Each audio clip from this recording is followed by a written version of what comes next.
আসসালামু আলাইকুম। সংবাদে আপনাদের সবাইকে স্বাগত জানাচ্ছি। আমি ফিরোজ তোহা। শুরুতেই সংবাদ শিরোনাম জানিয়ে দেব এই মুহূর্তে হাতে পাওয়া সর্বশেষ গুরুত্বপূর্ণ আপডেট বাংলা সংবাদ। শুরুতেই থাকছে আয়নাঘর বন্ধ আন্দোলনে হতাহতদের তালিকা প্রস্তুত।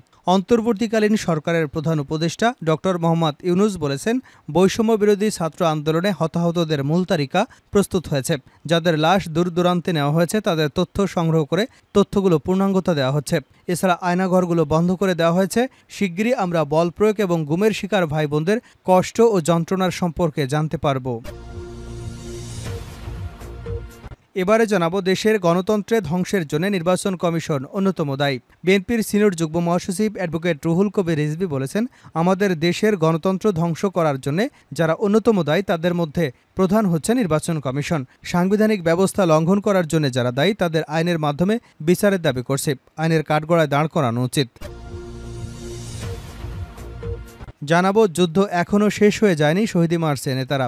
বৈষম্য বিরোধী ছাত্র আন্দোলন এমন দেশ তৈরি করতে চায় যেখানে সাবেক প্রধানমন্ত্রী শেখ হাসিনার মতো দৈত্য দানব তৈরি হবে না। ফলে এখনও যুদ্ধ শেষ হয়ে যায়নি।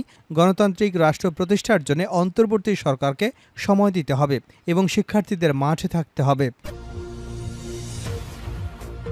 এবারে থাকছে, গণভবনকে জাদুঘর করা হবে। গণভবনকে জুলাই গণঅভ্যুত্থানের স্মৃতি জাদুঘর করার সিদ্ধান্ত নিয়েছে অন্তর্বর্তী সরকার।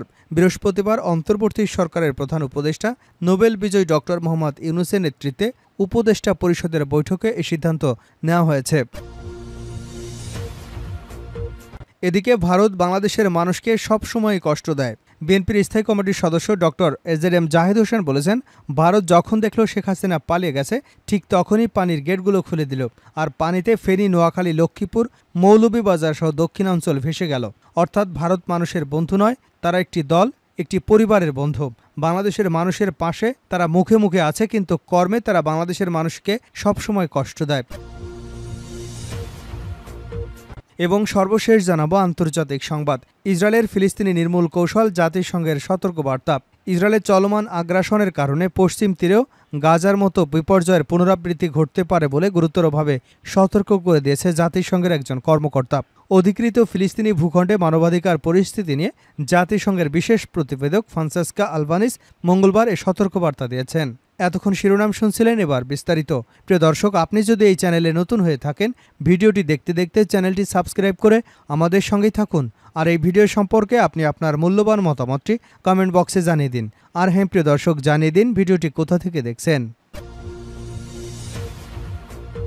আয়নাঘর বন্ধ আন্দোলনে হতাহতদের তালিকা প্রস্তুত ডক্টর ইউনুস।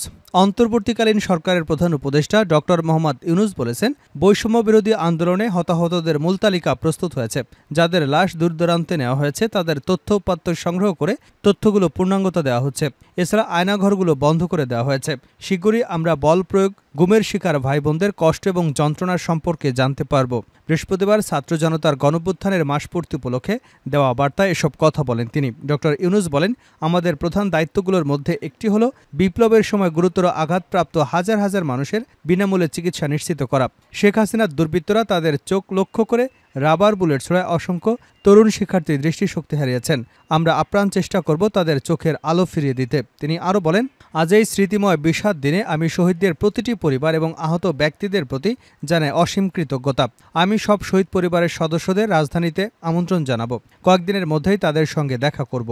আমি তাদের আশ্বস্ত করতে চাই যে আমরা কখনই শহীদদের স্বপ্নের সঙ্গে বিশ্বাসঘাতকতা করব না। আন্দোলনে আহত শত শত মানুষের দীর্ঘমেয়াদী চিকিৎসা প্রয়োজন উল্লেখ করে প্রধান উপদেষ্টা বলেন, আমাদের ব্যয়বহুল চিকিৎসা এবং শহীদদের পরিবারের দেখাশোনার জন্য একটি ফাউন্ডেশন তৈরির কাজ শেষ পর্যায়ে আছে। যাদের শাহাদাতের মাধ্যমে নতুন বাংলাদেশের জন্ম হয়েছে, আমরা তাদের কখনই ভুলব না।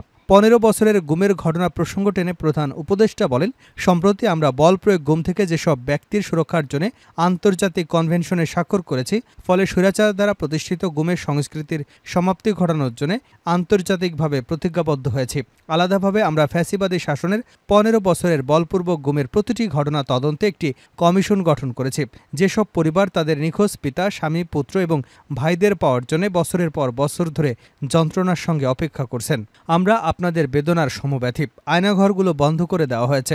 শিগগিরই আমরা বল প্রয়োগ এবং গুমের শিকার ভাই বোনদের কষ্ট ও যন্ত্রণার সম্পর্কে জানতে পারব। ডক্টর ইউনূস আরও বলেন, আমরা এগিয়ে যাচ্ছি।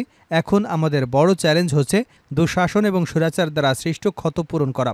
এজন্য আমাদের প্রয়োজন একতা ও সমন্বয়।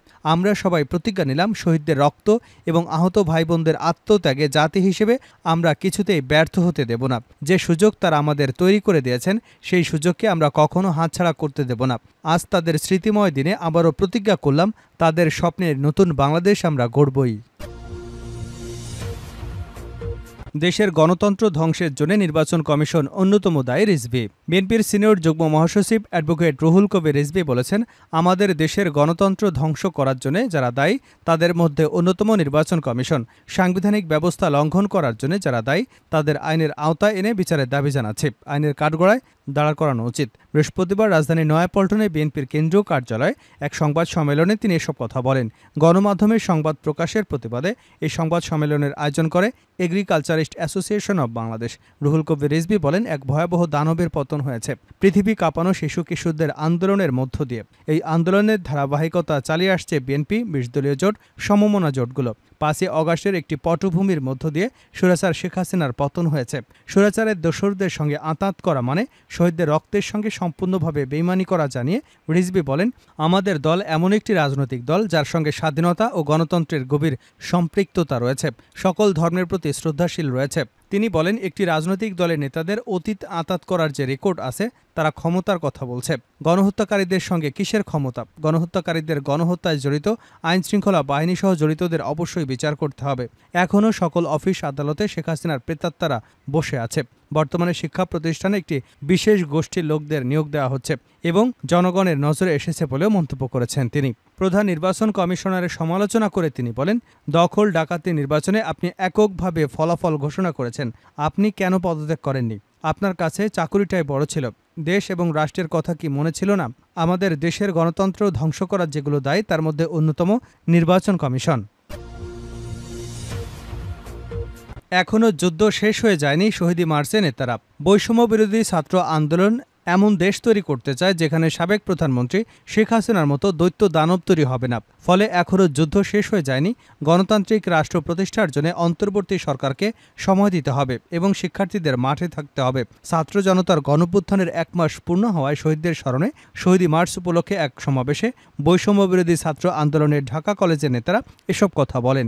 আজ বৃহস্পতিবার দুপুরে ঢাকা কলেজে এ সমাবেশ অনুষ্ঠিত হয়। সমাবেশের পর শহীদ মার্চের মিছিল ঢাকা কলেজ থেকে সায়েন্স ল্যাব মোড়ে যায়, সেখান থেকে আবার ঢাকা কলেজে ফিরে আসে। কলেজ প্রাঙ্গণেও তারা মিছিল করেছেন। মিছিলের আগে সমাবেশে বৈষম্য বিরোধী ছাত্র আন্দোলনের কেন্দ্রীয় সমন্বয়ক ও ঢাকা কলেজের সমন্বয়ক নাজমুল হাসান বলেন, এমন একটা বাংলাদেশ তৈরি করতে চাই যেখানে আর কোনো শেখ হাসিনা দৈত্যদানব তৈরি হবে না। বৈষম্যহীন, সন্ত্রাসমুক্ত, দখলদারি মুক্ত, দুর্নীতিবাজ মুক্ত একটি দেশ গড়তে চাই। সেই দেশে চাঁদাবাজ সন্ত্রাসীদের ঠাঁই হবে না। আওয়ামী লীগ ও এর অঙ্গ সংগঠনের প্রত্যেককে বিচারের আওতায় আনার দাবি জানিয়ে নাজমুল হাসান বলেন, ছন্দবেশে থাকা লীগ প্রতিহত করা হবে। শেখ হাসিনাকে ভারত থেকে দেশে এনে বিচারের মুখোমুখি করতে হবে। কূটনৈতিক সম্পর্ক চাইলে ভারতকে বাংলাদেশের কাছে শেখ হাসিনাকে ফেরত দিতে হবে।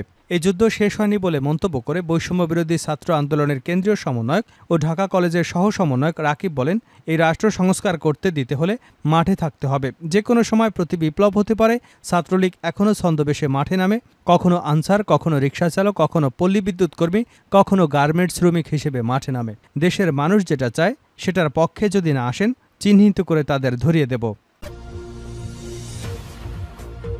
গণভবনকে জাদুঘর করা হবে, উপদেষ্টা আসিফ। গণভবনকে জুলাই গণঅভ্যুত্থান স্মৃতি জাদুঘর করার সিদ্ধান্ত নিয়েছে অন্তর্বর্তী সরকার। বৃহস্পতিবার অন্তর্বর্তী সরকারের প্রধান উপদেষ্টা নোবেল বিজয়ী ডক্টর মোহাম্মদ ইউনূসের নেতৃত্বে উপদেষ্টা পরিষদের ক্যাবিনেটে বৈঠকে এ সিদ্ধান্ত নেওয়া হয়েছে। উপদেষ্টা পরিষদের বৈঠক শেষে সন্ধ্যায় রাজধানীর ফরেন সার্ভিস একাডেমিতে এক সংবাদ সম্মেলনে এ তথ্য জানান যুব ও ক্রীড়া মন্ত্রণালয়ের উপদেষ্টা আসিফ মাহমুদ। তিনি বলেন, গণভবনকে জুলাই অভ্যুত্থানের স্মৃতি জাদুঘরে পরিণত করা হবে। জুলাই অভ্যুত্থানের সময় গণভবন যেমন ছিল তেমন রেখে স্মৃতি জাদুঘর করা হবে। উপদেষ্টা পরিষদের বৈঠকে এই গুরুত্বপূর্ণ সিদ্ধান্ত গৃহীত হয়েছে। আসিফ মাহমুদ বলেন, সাউথ কোরিয়ায় এমন স্মৃতি মেমোরিয়াল করা হয়েছিল, আরও অন্য দেশেও হয়েছে। তাদের থেকে জেনে গণভবনকে স্মৃতি জাদুঘর করা হবে, যেখানে ফ্যাসিবাদের সরকারের কর্মকাণ্ড প্রদর্শিত হবে। ইসরায়েলের ফিলিস্তিনি নির্মূল কৌশল জাতিসংঘের সতর্কবার্তা।